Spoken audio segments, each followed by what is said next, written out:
Welcome to my channel. இன்றைக்கி தயிர் சாதம் எப்படி செய்யறதுன்னு பார்க்கலாம். சிம்பிளான ரெசிபி. இப்போ தாளிப்பு கரண்டி காஞ்சிருச்சு. எண்ணெய் ஊற்றிக்கலாம். எண்ணெய் நல்லா காஞ்ச பிறகு கடுகு போடுறோம். காஞ்சிருச்சு. இப்போ கடுகு போட்டுக்கலாம். இப்போ கடலைப்பருப்பு உளுத்தம்பருப்பு கொஞ்சம் போட்டுக்கலாம். இப்போ பச்சை மிளகா கொஞ்சம் கீரி வச்சுருக்கேன், அதை போட்டுக்கலாம். இஞ்சி, கொத்தமல்லி, கருவேப்பிலை, கொஞ்சம் பெருங்காயம் சேர்த்துக்கலாம். இஞ்சி, கருவேப்பிலை, கொத்தமல்லி எல்லாம் கரெக்டாக வதங்கிடுச்சு பாருங்க. அது செவந்துருச்சு. கடலைப்பருப்பு உளுத்தம்பருப்பு நல்லா செவந்துருச்சு. இப்போ தயிர் தாளிச்சிக்கலாம்.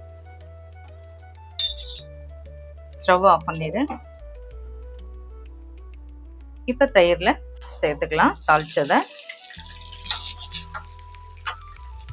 மிக்ஸ் பண்ணிவிட்டு ஆற வச்ச சாதம் இருக்குது, அதை இதோடு சேர்த்து சால்ட்டு போட்டு மிக்ஸ் பண்ணி ரெடி பண்ணிடலாம். இப்போ சாதம் நான் வடித்து ஆற வச்சுருக்கேன், புழுங்கல் அரிசி. இதில் இப்போ தயிர் தாளிச்சு வச்சதை கொட்டி மிக்ஸ் பண்ண போகிறோம். சால்ட்டு போட்டு தேவையான சால்ட்டு போட்டு மிக்ஸ் பண்ண போகிறோம். பாருங்க, முதல்ல நான் தயிர் போட்டுறேன்.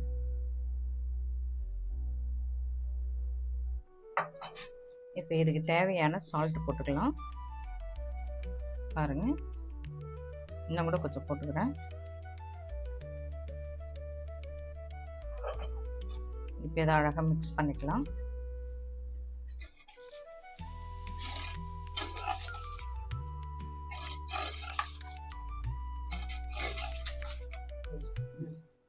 இப்போ தயிர் நல்லா மிக்ஸ் ஆகிடுச்சு. சாதத்தில் சால்ட்டெல்லாம் போட்டு ரெடி பண்ணிட்டோம்.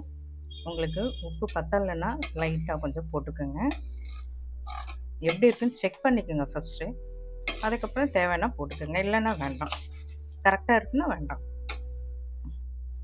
இப்போ தயிர் சாதம் ரெடி ஆகிடுச்சு. தாளிச்ச தயிர் சாதம். இது நல்ல மிக சுவையாக இருக்கும். இது ஹெல்த்தியான ஃபுட்டு. இதோடு நம்ம ஊறுகாய் தொட்டுட்டு சாப்பிட்லாம், மோர் மிளகா தொட்டுட்டு சாப்பிட்லாம். உங்களுக்கு விருப்பப்படி எப்படி தேவையோ அதுக்கேற்ற மாதிரி சாப்பிட்டுக்கலாம்.